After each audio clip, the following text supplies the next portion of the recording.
मेरे प्यारे दोस्तों, हर हर महादेव, जय श्री राम। आप सभी को मेरा नमस्कार। मैं हूं अनुराग दीक्षित, आपका होस्ट एंड दोस्त, और स्वागत करता हूं आप सभी का मैच पर अनुराग दीक्षित में।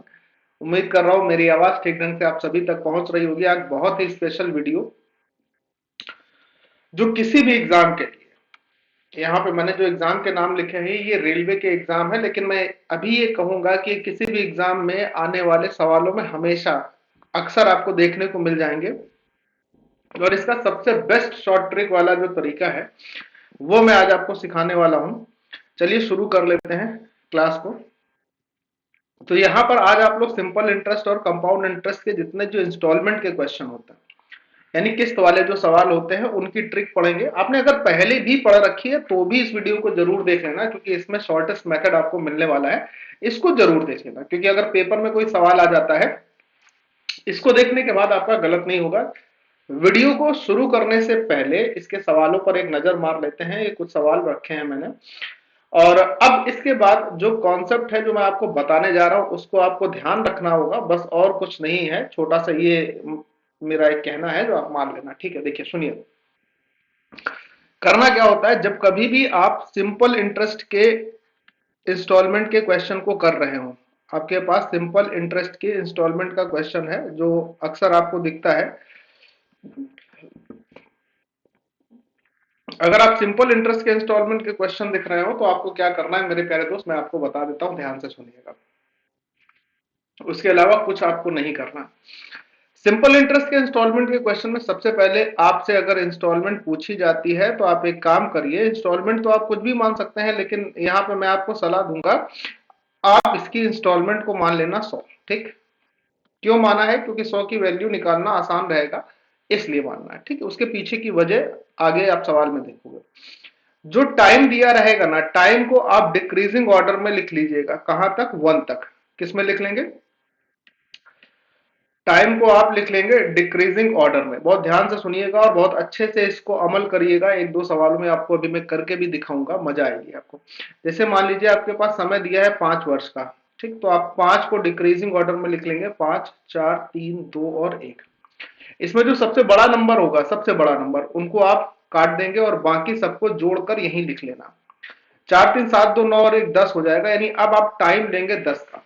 ठीक, उसके बाद समय जो रेट ऑफ इंटरेस्ट आपको दे रखी होगी, रेट ऑफ इंटरेस्ट पे सारा खेल होगा। वो आपको काम करना है। क्या काम करना है? जैसे मान लीजिए, सपोज करिए कि रेट ऑफ इंटरेस्ट यहां पर दे रखी है 5%। ठीक, अब आप इंस्टॉलमेंट कैसे निकालेंगे? और ये आपको 5 इक्वल इंस्टॉलमेंट में अदा करना है। ये भी आपको बोला गया कि 5 बराबर किस्तों में, 5 इक्वल इंस्टॉलमेंट में जो धनराशि आपने उधार ली है वो आपको देनी है। ठीक है, और आपने उधार कितना लिया? सपोज करिए कि पी मूलधन जो है वो आपने बैंक से उधार लिया, पी रुपए आपका उधार। करेक्ट, इसको ब्याज के साथ आपको देना है। किस्त कितनी होगी प्रत्येक, ये आपसे पूछा गया। अब देखिए मैं आपको बता रहा हूं, जैसे इसमें लिखा गया कि 5 इक्वल इंस्टॉलमेंट आपको देनी है। अच्छा, आपने एक इंस्टॉलमेंट को क्या मान रखा था? एक इंस्टॉलमेंट को आपने मान रखा था 100, तो 5 इक्वल इंस्टॉलमेंट जाएंगे तो 100 गुणे 5 यानी 500 रुपए जो होगा, मोटे मोटे तौर पर आप समझना, 500 तो आप केवल इंस्टॉलमेंट में दे देंगे, किस्त के रूप में दे देंगे। अब बची बात कर ब्याज कैसे निकलेगा? तो ब्याज के लिए आपने ये जो समय को डिक्रीजिंग ऑर्डर में लिखा था, सबसे बड़े नंबर को हटाया था और उसके बाद जो बचा था उसको जोड़कर लिखा था, तो 10 आया था। 10 गुणे 5 जो ब्याज की दर है, इसको आप गुणा कर लेंगे तो ये 50% जो है ना, ये आप एज अ इंटरेस्ट पे करेंगे। यानी कि ये आपका क्या रहने वाला है? ब्याज रहने वाला है। तो 500 रुपए हो गया आपका कितना? मूलधन जो आप किस्त के रूप में देंगे, और उस पर 50% इसका इंटरेस्ट हो जाएगा, या 50 इंटरेस्ट हो जाएगा। तो टोटल जो पे आप करेंगे ना, इसको डेप्थ बोलते हैं। टोटल पे जो आप करेंगे, ये टोटल पे होगा 550%।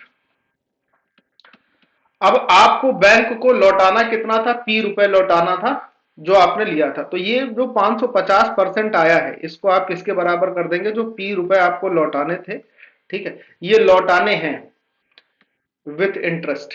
ठीक, तो इसके बराबर आप कर देंगे। ये हो गया पी के बराबर। 1% की वैल्यू निकाल लें या डायरेक्ट 100% की वैल्यू निकाल लें, आपका आंसर आ जाएगा। ये सबसे सरल तरीका है। आप सोच रहे होंगे, अरे सारा आपने इतना सारा बता दिया, ये सरल कहां है? एक्चुअल में ये सरल है, क्योंकि जब आप इनको सवालों से अप्लाई करेंगे ना तो ये आपको और भी सरल लगेगा। अभी मैं आपको करके दिखा देता हूं, मजा आ जाएगी आपको। चलिए सवालों से शुरू करते हैं। जैसे पहला सवाल आप देख रहे हैं, ध्यान से देखिएगा। 944 रुपए का ऋण है, ये ऋण है, इसको विथ इंटरेस्ट आपको चुकाना है, 4 किस्तों में चुकाना है। साधारण ब्याज की दर 12% दे रखी है, तो प्रत्येक किस्त का मान क्या होगा? और ये वार्षिक है, 4 वार्षिक किस्तों में चुकाने का मतलब समय कितना दिया है? 4 वर्ष, ठीक है ना। समय अगर 4 वर्ष दिया है तो मैंने आपको बोला था कि इसको आप डिक्रीजिंग ऑर्डर में करके लिख लीजिए। जैसे ये 4 हो जाएगा, फिर 3 हो जाएगा, 2 हो जाएगा, 1 हो जाएगा। पहला सवाल है इसलिए पूरा करके दिखा देता हूं। अब जो सबसे बड़ा नंबर है उसको काट दीजिए, बाकी सबको जोड़ेंगे तो आपके पास समय कितना आ जाएगा? 6 यूनिट आ जाएगा। रेट ऑफ इंटरेस्ट मेरे प्यारे दोस्त कितनी दे रखी है? 1 मिनट देना। रेट ऑफ इंटरेस्ट यानी ब्याज की दर आपके पास दे रखी है 12%। तो अगर मैं ये पूछूं कि यहां से ब्याज कितना होगा, तो 12 × 6 यानी जो साधारण ब्याज लगेगा किस्त पर, जो साधारण ब्याज लगेगा वो हो जाएगा 72% का। ठीक। अब आपने इंस्टॉलमेंट क्या मानी? आपने इंस्टॉलमेंट, जैसा मैंने आपको बोला कि आप 100 मान लीजिए, ये आपने 100 मान ली और ये 4 किस्तों में दी जानी है। तो 4 किस्तों में दिए जाने का मतलब 100 का मल्टीप्लाई आप 4 में जब करेंगे तो 400 यूनिट पैसा जो है वो तो आप केवल इंस्टॉलमेंट दे देंगे, और उस पर इंटरेस्ट कितना देंगे इन 4 वर्षों में? 72%। कितना इंटरेस्ट जाएगा? 72%। आपको पता है ना कि साधारण ब्याज जो होता है बचे हुए समय के लिए लगता है। अभी आप बोलोगे तो मैं करके भी दिखा दूंगा, हालांकि उसकी जरूरत नहीं है। तो यहाँ पर टोटल आपने कितना पे कर दिया परसेंट के रूप में? अगर मैं देखूं कि टोटल पे आपका कितना है, तो आप बोलोगे सर 400 तो इंस्टॉलमेंट हो गई और 72 उसका इंटरेस्ट हो गया, तो 472 हमारा टोटल पे है। और सवाल के हिसाब से ये टोटल पे कितना करना है? 944 रुपए का। 472 का 2 गुना होता है 944, इसका 2 गुना होगा, तो 1 यूनिट की वैल्यू कितने रुपए आ जाएगी? 2 रुपए आ जाएगी। अब आप मुझे बताओ कि अगर आपने इंस्टॉलमेंट्स 100% मानी है और 1 यूनिट की वैल्यू 2 रुपए आ गई, तो 100% की वैल्यू कितनी होगी? तो आप बोलोगे 100% की वैल्यू सर 200 रुपए हो जाएगी। यानी इंस्टॉलमेंट की जो राशि होगी वो हो जाएगी 200 रुपए। अब जानते हैं आप, मेरी बात ध्यान से सुनिएगा। ये हिस्सा, 1 मिनट देना, ये वाला हिस्सा, यहां से यहां तक का हिस्सा और ये हिस्सा, ये आपको लिखने की जरूरत नहीं पड़ती। ये सिर्फ मुंह जवानी होता है। आप अगर लिखना चाहें तो सिर्फ इतने हिस्से को लिख सकते हैं, क्योंकि यहां पर आपको थोड़ा सा कैलकुलेशन करना पड़ेगा, बस इसके अलावा तो कुछ नहीं होगा। ठीक। अगले सवाल पे आ जाऊं। 5 वर्ष में दे 3600 रुपए के ऋण को 5 बराबर वार्षिक किस्तों में चुकाना है। ब्याज की दर 10% है, तो प्रत्येक किस्त का मान क्या होगा? 5 बराबर वार्षिक किस्तों में चुकाना है। एक किस्त 100 की है, 5 किस्त 500 की हो जाएंगी, लिखना नहीं। 5 वर्षों में चुकाना है, 5 को डिक्रीजिंग क्रम में लिख लीजिए। 5 4 3 2 1, 5 खत्म हो जाएगा। 4 3 7 2 9 और 1 10 हो जाएगा, यानी समय हो गया 10। ब्याज की दर हो गई 10%। तो इंटरेस्ट कितना हो गया? 10 × 10 100 हो गया। इंस्टॉलमेंट कितनी थी? 500 थी। टोटल पे कितना आएगा? 500 प्लस 100 का मतलब 600 हो जाएगा। और उस 600 का वैल्यू आपको देना है 3600 के बराबर। 600 का वैल्यू 3600 का है, एक का वैल्यू, या 6 से सीधे काट दो तो 100 का सीधा वैल्यू आ जाएगा। 100 का सीधा वैल्यू क्या हो जाएगा? 600 रुपए। और यही जो 100 आपके पास था ना, यही आपका इंस्टॉलमेंट था। तो यानी इंस्टॉलमेंट की राशि क्या बनेगी? 600 रुपए। लिखने जैसा क्या है? मैंने क्या किया है, मैं आपको एक बार चाहो तो मैं बता दे रहा हूं कि जो टाइम दिया है 5, उसको डिक्रीजिंग ऑर्डर में लिख दिया। 5 4 3 2 1, सबसे बड़े नंबर को काटकर बाकी जो बचा था उसको ऐड कर लिया, तो ये 10 आ गया। रेट ऑफ, ये 10 आया था, ठीक है। हाँ, रेट ऑफ इंटरेस्ट भी हमारे पास 10 दी थी, दोनों का मल्टीप्लाई कर लिया तो यहाँ पर हो गया 100। ये हमारे पास क्या है? ये हमारे पास जो ब्याज की राशि जा रही थी, सॉरी, किस्त की राशि जा रही थी, उस पर लगने वाला ब्याज। किस्त की राशि क्या थी? अगर 100 मानी है किस्त, हमने इंस्टॉलमेंट का जो अमाउंट रखा, इंस्टॉलमेंट का अमाउंट हमने 100 रखा और ये 5 इंस्टॉलमेंट में देना था, तो हमारे पास टोटल कितना जो जाएगा इंस्टॉलमेंट के रूप में? 500 जाएगा, और 100 ये हो गया था हमारे पास, तो दोनों को जोड़ेंगे तो टोटल पे ही कितना आया था? 600। वही हमारे पास 3600 के बराबर था। अगला सवाल, कुछ एक्स्ट्रा नहीं करना होता है, सिंपल तरीके से आप समझिए। इन सवालों को इससे सिंपल तरीके से नहीं किया जा सकता है, सबसे सिंपलेस्ट तरीके बता रहा हूं। 4% है, समय 2 वर्ष है, इतने रुपए की राशि 2 बराबर किस्तों में चुकाई है, तो कितना होगा? 2 को डिक्रीजिंग क्रम में लिखिए, 2 और 1, 2 खत्म तो बचा 1। 4 एकम 4 एक 4 हो गया इंटरेस्ट, दो राशियां थी, 204 का मान हमारे पास ये रह रहा है। अब कह रहा है अच्छा ये चक्रवृद्धि ब्याज है, सॉरी ये चक्रवृद्धि ब्याज है, ये साधारण ब्याज नहीं है, ये क्या है चक्रवृद्धि ब्याज। अब जरा चक्रवृद्धि ब्याज की थोड़ी सी कहानी सुन लीजिए कि चक्रवृद्धि ब्याज के इंस्टॉलमेंट में आपको क्या काम करना होता है, बड़ी मजा आ जाएगी। चक्रवृद्धि ब्याज की जब आप इंस्टॉलमेंट के क्वेश्चन को करें तो इसको करने के बहुत बढ़िया दो तरीके मैं आपको बता रहा हूं, जो सबसे सरल भी रहने वाले हैं, सबसे सरल भी रहने वाले हैं और सबसे बढ़िया भी रहने वाले हैं। देखो पहला तरीका क्या है ना, पहले तरीके में आपको थोड़ी बहुत कैलकुलेशन करने के लिए मैं कहूंगा। सपोज कर लीजिए कि जैसे ये सवाल था, इसमें 4% ब्याज की दर थी, 2550 रुपए को दो किस्तों में चुकाना था, प्रत्येक किस्त की राशि क्या है 2 वर्ष का समय था। ब्याज की दर इसमें कितनी थी 4%। अब मैं आपसे ये बोल रहा हूं, ध्यान से समझना, पहला तरीका 4% जो आपके पास ब्याज की दर दी है, सबसे बड़ा खेल इसी का होता है, रेट ऑफ इंटरेस्ट का। इसको आप फ्रैक्शन में कन्वर्ट कर लीजिए तो ये हो जाएगा 1/25। इसका मतलब ये हो गया कि अगर आप पहले साल में मूलधन 25 का हिसाब लेकर चलते हैं तो जो इसका अमाउंट बनेगा, यानी ब्याज सहित जब चीज बनेगी तो वो इसकी इंस्टॉलमेंट बनेगी, तो आप इसको अमाउंट कह लीजिए, मिश्रधन कह लीजिए, किस्त कह लीजिए, एक ही बात है, क्योंकि वो ब्याज के साथ देनी पड़ेगी। तो उस पर ब्याज कितना लग रहा है पहले साल में 1, तो जो 25 की चीज का अनुपात था वो पहले साल में 26 बन जाएगा। ये पहले साल की बात हो रही है, 26 बन जाएगा। और हम लोग बात कर रहे हैं सीआई की, ये भी ध्यान में रखने हुए चलना है। ये हमने बात करी फर्स्ट ईयर की। अब जब दूसरी इंस्टॉलमेंट दी जाएगी तो दूसरी इंस्टॉलमेंट ऐसा नहीं दी जाएगी। हमेशा याद रखना इंस्टॉलमेंट के क्वेश्चन सीआई में दूसरी या तीसरी इंस्टॉलमेंट जब भी होगी तो इनका स्क्वायर किया जाएगा। अब जैसे दूसरी इंस्टॉलमेंट है तो इसका स्क्वायर कर लेंगे, यहां पर आ जाएगा 625, और 26 का स्क्वायर कर लेंगे 676। ठीक। अब मान लीजिए अगर यहां पर तीसरी इंस्टॉलमेंट होती है तो हम क्यूब करते हैं, उसकी जरूरत नहीं पड़ेगी। ठीक, ये हो गया। अब चूंकि इंस्टॉलमेंट बराबर थी तो बराबर करने के लिए मेरे प्यारे दोस्त हमने क्या किया, इसमें भी 26 का गुणा करना पड़ेगा, क्योंकि ये 676 है तो इसको भी 676 बनाने के लिए ऊपर 26 का गुणा किया। और भाई साहब अगर ये दोनों रेशियो 25 और 26 थे, और इस 26 में अगर आपने 26 का गुणा किया है तो यहाँ पे भी आपको 26 का गुणा करना पड़ेगा, क्योंकि भाई हमें रेशियो भी बराबर रखने हैं, उसमें भी खिलवाड़ नहीं करना है। करेक्ट। अब यहां से होता है सवाल आगे की तरफ बढ़ने का तरीका।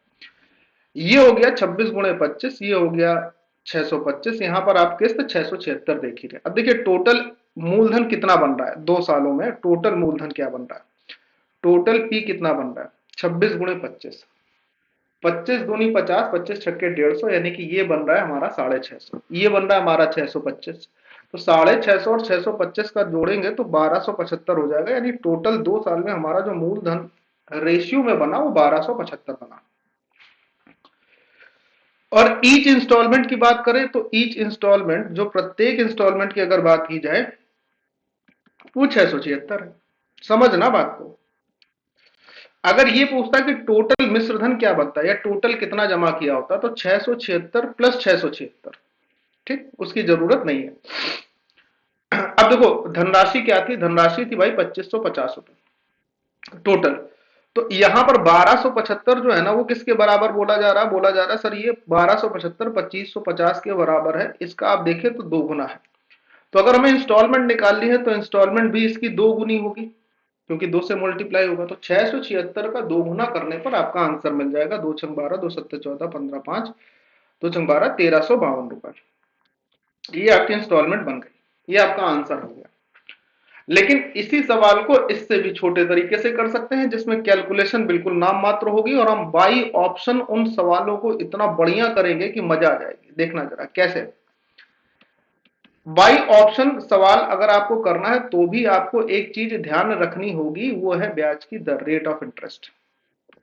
इसका बड़ा खेल रहता है भाई, रेट ऑफ इंटरेस्ट। अब मैं क्या बोल रहा हूं उसको ध्यान से सुनना। देखो रेट ऑफ इंटरेस्ट अगर जैसे यहाँ पे 4% रही है तो 4% का मतलब अब तो आप ये जान ही गए होंगे 1/25 रहा है। यानी फर्स्ट ईयर में कोई भी मूलधन जो 25 रहा होगा वो ब्याज सहित जब किस्त चुकाई गई होगी तो 26 की दी गई होगी। करेक्ट।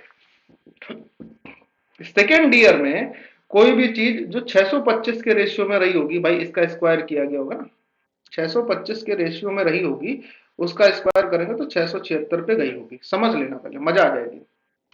हाँ सर। अब हम किस्त को अगर देखें, यही हमारी किस्तें हैं, इंस्टॉलमेंट है, यही है। ये जो 26 है ये 13 गुणे 2 है, 13 का मल्टीपल है। और 676 क्या होता है? 676 होता है 26 गुणे 26। यानी कि इस 26 में भी 13 गुणे 2 आएगा, इस 26 में भी 13 गुणे 2 आएगा। तो हम एक चीज देख सकते हैं, या तो पहले से जो भी आंसर बनेगा वो 13 और 2 का मल्टीपल बनेगा। जो भी आंसर बनेगा 13 का गुणज भी होगा, 2 का भी होगा। अब कई बार क्या होता है ऐसे सवालों में कि 1, 2 या 3 या चारों ऑप्शन जो है ऐसे हो जाए, मान लीजिए कि ये हो जाए 13 और 2 के गुणनफल। तो आपको दूसरी किस्त पे भी ध्यान देना होगा, मतलब संख्या 2 बार 13 से भी कटेगी और 2 बार 2 से भी कटेगी। भैया 2 बार 13 से भी कटेगी, 2 बार 2 से भी कटेगी, क्योंकि इंस्टॉलमेंट तो ये भी है ना, ये भी तो इंस्टॉलमेंट ही है। हाँ सर, यानी संख्या 4 से कटेगी और 13 से कटेगी। तो अब हमें केवल दिमाग में ये रखना है कि ऐसा कुछ सोचे कि इससे कट जाए। अब इसी इसी इसी चीज को ध्यान में रखकर हम सवाल बनाते हैं। बाकी ये जो थोड़ा सा और इसका बेसिक तरीका था, ताकि ये भी आपके समझ से परे ना हो, इसलिए मैंने सिखा ये भी दिया है, करना इसकी जरूरत नहीं है। चलिए इस सवाल को देखते हैं, अब सुनिएगा ध्यान से। 4% का मतलब क्या हो गया? 4% का मतलब हो गया 1/25, 25 का मतलब 25 से 26 पर। ठीक, अब 25 से 26 पर जाने का मतलब हमें इस चीजों को देखना है। 676, तो हमने अभी क्या निकाला था कि संख्या जो किस्त बनेगी वो 13 से भी कटने वाली होगी और 4 से भी कटने वाली होगी। 4 से कटने का नियम पता है, आखिरी के 2 अंक 4 से कटने चाहिए। हाँ सर, कटने चाहिए। मैंने कहा ये आखिरी के 2 अंक 4 से नहीं कट रहे हैं, यहाँ पे भी आखिरी के 2 अंक 4 से नहीं कट रहे हैं, यहाँ पे भी आखिरी के 2 अंक 4 से नहीं कट रहे हैं, केवल ये 2 आखिरी अंक जो है 4 से कट रहे हैं। तो आंसर 1352 ऐसे ही आ जाता है। तो इसमें तो बहुत कैलकुलेशन नहीं लगती, छोटी सी बात को समझते और हो जाता सवाल। अगला सवाल देख लीजिए, हो सकता है कई लोगों के मन में, और एक में लग गया दूसरे में लगाओ तो जाने। ठीक, हर वर्ष के अंत में उसे बराबर किस्त देनी पड़ती है। 2 वर्षों में किस्त ऋण का भुगतान किया जाए। 10% ब्याज की दर है, इसको लिखते हैं 1/10। यानी ये समझ में आ गया होगा कि 10 की चीज 11 की होगी पहले साल में, और दूसरे साल में जो 100 की चीज होगी उसका रेशियो 121 से पहुंचेगा। यानी किस्त हमारी 11 से भी कट सकती है, 121 से भी कट सकती है। 121 से कटने वाली संख्या केवल एक ही है, यही आपका आंसर होगा। ना ये 121 से कटेगा, ना ये कटेगा, ना ये कटेगा। बात खत्म हो गई। अगले सवाल पर आइए, देखिए ध्यान से। 12,300 रुपए की राशि का ऋण 5% वार्षिक चक्रवृद्धि ब्याज की दर से हर वर्ष के अंत में 2 समान किस्तें देकर चुकाता है। 5% का मतलब हो गया 1/20। 1/20 का मतलब पहले साल में रेशियो क्या मिलेगा? 20 से 21 का, बहुत ध्यान से सुनिएगा। और दूसरे साल में रेशियो मिलेगा 400 से 441 का, 21 का स्क्वायर 441। अब संख्या जो है 441 को देखिएगा, थोड़ा सा दिमाग लगाना है, ये मुंह जवानी काम हो सकते हैं कि 441 जो है वो 21 गुणे 21 होता है, और 21 का मतलब होता है 7 गुणे 3, और इस वाले 21 को आप देखेंगे तो भी 7 गुणे 3। यानी संख्या 9 से भी कटने वाली हो सकती है और 7 से भी कटने वाली हो सकती है। तो 9 का डिविजिबिलिटी रूल अगर आप चेक करें तो क्या होता है? संख्या के अंकों का योग 9 से कटना चाहिए। 6 6 12 5 17 1 18, यहां पर जितने भी ऑप्शन हैं, क्योंकि सब ऑप्शन एक ही मतलब उन्हीं सेम अंकों से मिलकर बने हैं, तो जितने भी ऑप्शन है सारे के सारे ऑप्शन 9 से तो कट ही जाएंगे। तो अब एक हमारे पास हो रहा है कि 7 से कटने वाली संख्या हमें ढूंढनी है। 7 का पहाड़ा तो अमूमन याद होगा, 7 9 63, 3 बचेगा, 7 चौको या 7 पंजे 35, 1 बच जाएगा, 7 से नहीं कटेगा। इसको देखिए, 7 9 63, 3 बना, 7 चौको 28, 3 बचा, ये 7 से कट रहा है। इसको देखिए, क्या ये 7 से कट रहा है? 7 9 63, 2 बचेगा, ये 7 से नहीं कट रहा है। 7 8 56, 5 बचेगा, 7 7 49, 6 बचेगा, ये भी नहीं कट रहा है। एक ही ऑप्शन आपका आंसर हो गया, क्योंकि यही पूरा पूरा 7 से कट, बात खत्म हो गई। तो आप समझ पा रहे हैं किस तरीके से डील आगे करनी होती है। जैसे ये सवाल है, यहाँ पर ब्याज की जो दर है ना, वो आपको कैसे दी है? मिक्स फ्रैक्शन में दी है। अब कई बच्चों के यहाँ पर दिमाग खराब हो जाएंगे, अरे यार ये क्या हो गया, कोई बहुत कठिन काम नहीं हो गया। 8 सही 3/4 है। 8 सही 8 चौको 32, 3 35/4 लिख सकते हो। सुनना ध्यान से, 35/4, और परसेंट हटाएंगे तो नीचे 100 आ ही जाएगा। तो 7 5 से काट दीजिए, 5 से 7 बार ये कट जाएगा, 5 से 20 बार ये कट जाएगा, ये हो जाएगा 7/80। ठीक, तो इसको मोटे मोटे तौर पर हम क्या लिख सकते हैं? हम लिख सकते हैं 7/80। अच्छा, ये बात भी मैं डायरेक्ट यहाँ पर लिख सकता था कि इसको हम 7/80 लिख सकते हैं, लेकिन मैंने सोचा ये कि हो सकता है कुछ बच्चों को ये बात नहीं पता होगी 7/80 कैसे आ गया है ना। तो इसलिए मैंने ये भी करके दिखाया कि 7/80 आया कैसे। अब इस 7/80 का मतलब ये है कि पहले साल में जो मूलधन 80 के रेशियो में था उस पर 7 का इंटरेस्ट मिल जाएगा, तो उसकी किस्त बन जाएगी 87। कितनी बन जाएगी? 87 बन जाएगी। जब दूसरी बात करें, हालांकि दूसरे साल पर यहाँ पर जाने की जरूरत आपको हो सकती है तो आप ले लीजिए कि दूसरे साल पे बात करें तो 80 का स्क्वायर होगा 6400 और यहाँ पर आ जाएगा 87 का स्क्वायर। 100 से 13 कम है, 13 ही और कम कर दीजिए, 26 हो जाएगा। 26, 100 में से 26 कम करेंगे तो हमारे पास हो जाएगा 76, है ना। तो यहाँ पर 76 और एक 77, 69 हो जाएगा। इसका स्क्वायर हो जाएगा 7769। ठीक, ये हो जाएगा हमारे पास। इसकी जरूरत नहीं है क्योंकि पहले से ही काम हो जाएगा। अब देखिए 87 है, 87 क्या होगा? 87 होता है 3 गुणे 29, 29। थोड़े बहुत पहाड़े आप याद कर लेना, सवाल आसान हो जाएंगे। जो संख्या 3 और 29 से कटेगी वो आंसर होगी। इसको देखिए 7 5 12, 3 से कट रहा है, 9 7 16, ये 3 से नहीं कट रहा है। और देख लीजिए ये सेम है, तो 9 6 15, 5 20, 7 27, ये भी सब उससे कट रहा है। ये जो संख्या 7500 है, 3 से तो नहीं कटी, लेकिन 29 से भी नहीं कटेगी। 3 से कटी लेकिन ये 29 से नहीं कटेगी, तो ये भी गया काम से। अब हमें इन दोनों में चेक करना है कि कौन सी संख्या 29 से कट रही, कौन सी नहीं कट रही। इसको चेक करते हैं, देखना जरा। 29 एकम 29, 29 दूनी 58 होता है, और 29 तेईस 27, 58 2 60, 15 17 176 होगा। ये आपकी संख्या 29 से कट जाएगी, यही आपका आंसर बन जाएगा। इसको छोड़ देंगे, तो जो 29 से डिवाइड हुआ वो अपना आंसर बना। क्लियर है बात? ठीक है, अगला सवाल देखिए। यहां पर आपको ये बोला कि आपके पास किस्तें दी हैं, किस्तें दी हैं, और कितना उधार लिया गया था, कितना ड्यू था, वो आपसे पूछा गया है। ठीक, अब इसको समझना सवाल कैसे किए जाते हैं। इसमें भी कोई टेंशन की बात नहीं, सब कुछ ब्याज की दर का ही खेल है। ब्याज की दर 5% है, यानी 1/20 है। 1/20 होने का मतलब 20 से 21 पहले साल में, और दूसरे साल में 400 से 441। ये तो बात आप समझ ही गए हो, आप बोलोगे हाँ। अच्छा, इधर जो लिखा जाता है वो इंस्टॉलमेंट है, ये भी आप जान रहे हो। इधर जो लिखा जाता है वो मूलधन है, ये भी आप समझ रहे हो, जान रहे हो। मतलब कोई रॉकेट साइंस जैसा अभी चीज इसमें नहीं आई है। अब प्रत्येक किस्त 882 रुपए दी है, तो यानी यहां पर जब हम पहले साल बात करेंगे तो 21 का मान 882 होगा, और जब दूसरे साल बात करेंगे तो 441 का मान 882 के बराबर होगा। भाई जब 21 का मान 882 के बराबर है तो कितने गुना है? 21 चौको 84, 21 दूनी 42, 42 गुना है। तो इसका मूलधन जब 42 गुना करेंगे तो 20 गुणे 42 यानी 840 आएगा। और जब दूसरे साल में हम 441 को 882 के बराबर में देख रहे हैं तो दिख रहा है कि 2 गुना है, तो यहाँ इसका 2 गुना कर लेंगे तो 800 आ जाएगा। तो पहले साल में जो मूलधन हमें दिखाई देगा, जिसकी किस्त 882 रुपए बनेगी, उसका मूलधन कितना होगा? 840। और दूसरे साल जो हमको मूलधन दिखाई देगा जिसकी किस्त 882 रुपए बनी, उसका मूलधन 800 होगा। तो दो तो टोटल मूलधन क्या बनेगा? 840 प्लस 800 यानी कि 1640 रुपए बनेगा। बिल्कुल सिंपल सा क्वेश्चन था, कोई भी रॉकेट साइंस जैसा यूज नहीं किया गया है। एग्जैक्टली आपको समझ में आया होगा, मैं उम्मीद कर रहा हूं। ये क्वेश्चन इस उसके लिए आपका होमवर्क क्वेश्चन है। सीरियस कैंडिडेट जो भी होगा, जो आगे की पढ़ाई कर रहा होगा, जिसे ये लग रहा होगा कि अभी जीवन में सब कुछ रिलैक्स नहीं हो जाना है, आगे समझ कर करना है, वो इसका आंसर मुझे कमेंट बॉक्स में जरूर दे देना। बाकी की सबसे तो नहीं कहूंगा क्योंकि सब दोगे भी नहीं, मुझे ये भी पता है। ठीक है, तो जो सीरियस एस्पिरेंट हो, जिनको समझ में आया, जिनको अच्छा लगा, उन सभी से प्यार, इसने लाइक शेयर की उम्मीद करता हूं। तो और चैनल पर अगर नए हो तो इसको सब्सक्राइब जरूर कर लेना, फॉलो जरूर कर लेना, क्योंकि ऐसी शानदार शॉर्ट ट्रिक्स, हॉट ट्रिक्स जो आपको समझ में आए, जो आप नाम देना चाहो, आपके लिए चैनल पर बहुत सारी पड़ी हुई है। इसकी प्लेलिस्ट भी बनी हुई है, अभी मैं आपको दिखा देता हूँ।